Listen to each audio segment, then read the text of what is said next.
Hi, today from London, UK. Today we'll talk about the 7 crypto asset classes. It is a taxonomy set up by Tapscott, and I want to share it with you and explain to you how you can divide crypto assets in these different classes, in these different categories, in these different types.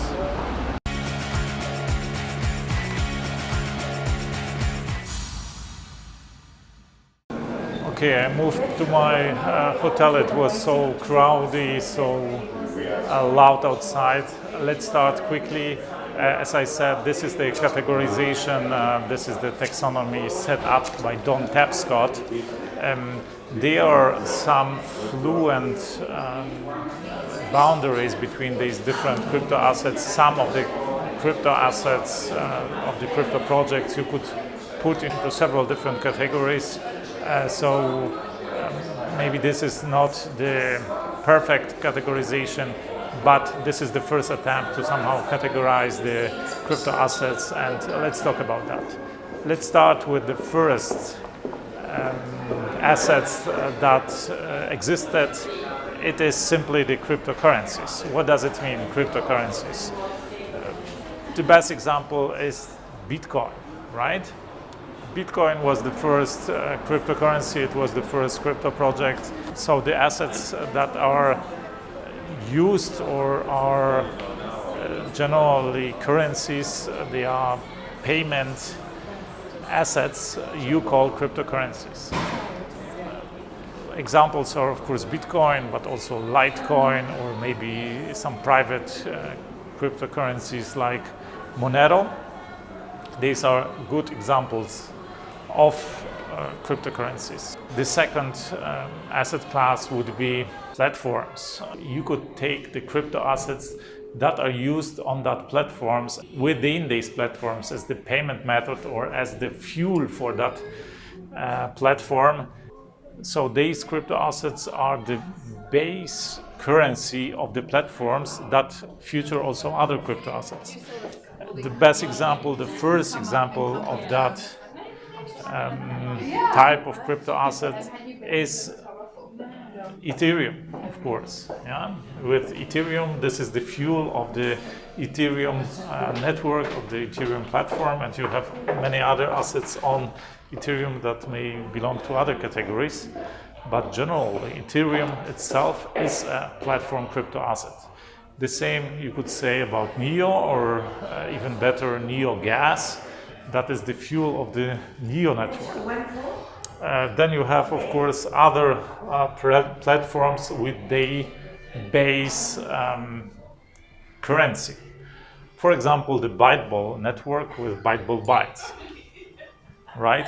So this was the second crypto category, the crypto asset category.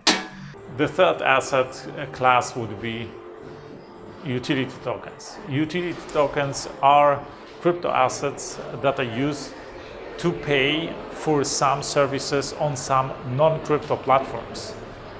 Non-crypto platforms meaning they are not platforms featuring other crypto assets. For example, Binance is a typical utility token, BNB, right? You need buy Binance token, or you can use Binance token to pay for transactions on an exchange, right? Or 0x would be another utility token that you use for transactions for certain services on decentralized exchanges, right? These are the typical examples of utility tokens. Of course, there is always this notion which has the legal background. What is a utility, what is security token, but in that discussion between utility and security token, they have a different definition of that. So let's take the Tapscott definition with these examples for our taxonomy. The fourth class, and here we come to the security tokens. These are typically shares of companies, maybe of funds, equity share, and then also the profit share. Here the examples are, for example, Hshare, as the name already suggests, or BCAP, so blockchain capital, the share in the blockchain capital fund, or also Iconomi, right, where they share with you where you share into the profits of that project, of that fund. I was talking about security tokens in my video from Consensus 2018. I will provide a link to that video maybe below, so you can watch it and see more about security tokens. The next class would be the natural asset tokens. These are generally tokens that represent natural resources that are based or backed by natural resources. A typical example of that is Digix, which represents gold. And they will be, for sure, more and more resources will be tokenized. It is conceivable to tokenize silver, it is conceivable to tokenize rare metals or rare earths, and so on and so on. So this is another asset class. The next exciting asset class is the crypto collectibles. I was talking in the interview with Peter Shirley. I was talking a lot about non-fungible tokens, and typical application of non-fungible tokens are crypto collectibles. What are crypto collectibles? Cryptokitties are the crypto collectibles. So unique objects, unique digital objects that are tokenized and that are tradable. Cryptokitties were the first example, and you will find out about it in my interview with Peter Shirley. I will provide a link below this video. But after Cryptokitties, many other crypto assets came up.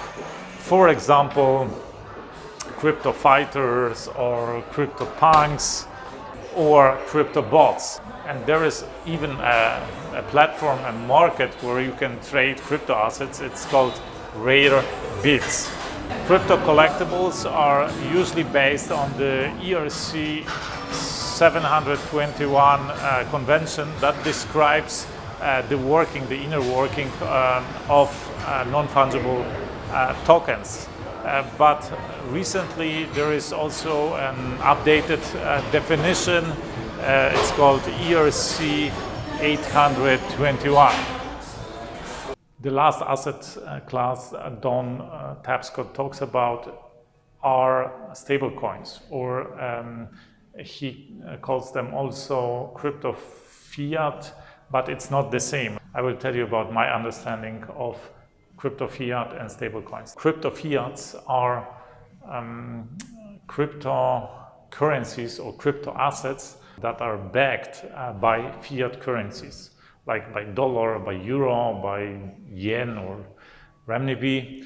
A typical example of that would be Tether, that is backed by dollar. So it is pegged one-to-one with dollar, and you can call it crypto fiat because it's not only backed by fiat currency, but it also diminishes its value with the fiat currency that it is backed by, right? So if dollar, let's say, loses 2 to 5% of its value every year, so it does Tether. But it is very comfortable to send Tether between the exchanges. You don't need to, it's much easier to send Tether between the exchanges than to set fiat currency, right? But there are also stable coins that are not backed by fiat. For example, Maker. Maker DAO is a very interesting project of a cryptocurrency that is, or a crypto asset that is not backed by fiat, by any fiat currency, by mathematical mechanism, by, let's say, social and mathematical mechanism.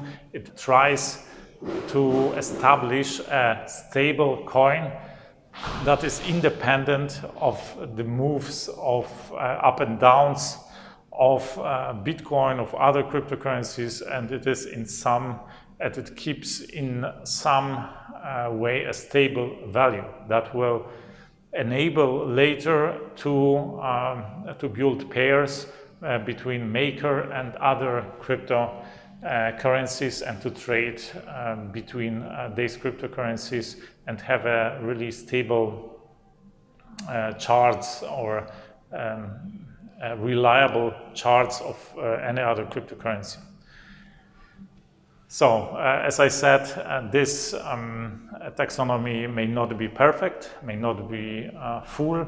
If you have other ideas of other taxonomies, maybe other categories that are not included in that taxonomy, or maybe some examples of coins, of crypto assets that are maybe on the edges of that, or maybe belong to several categories, or maybe that are missing in that taxonomy, please provide it in the comments and provide, of course, your ideas. Let's discuss about that taxonomy, and let's discuss about other possibilities to divide crypto assets in different classes, in different groups, in different categories.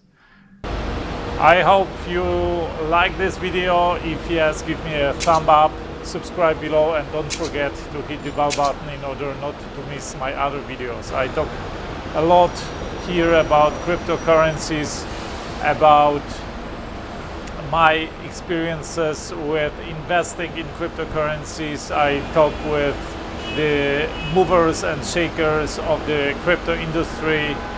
I present a lot of technological and philosophical basics of crypto money. And of course, I talk about doing the impossible, about doing great things, about my experiences with great challenges. And first of all, I talk about how the most successful entrepreneurs in the world think and act, how the self-made billionaires of our times think and act. I have interviewed 28 self-made billionaires and I present the principles in my upcoming book, The $1 Billion Secret. So, I invite you to comment on the topic we have talked about. What are your thoughts about that? Maybe there is some crypto asset missing in the list. Provide your comments below and share this video with your friends, with your loved ones. One day they will thank you for that. I promised a competition, a contest at the beginning of this video. Share this video on your social media profiles with the hashtag #TheBillion We will monitor the social media, and among the best shares, the most creative shares, I will give away some Byteball bytes. If you like this video, you will surely like my other videos. I invite you to watch them. That's it from London. I wish you a fantastic day. Let's do something extraordinary today.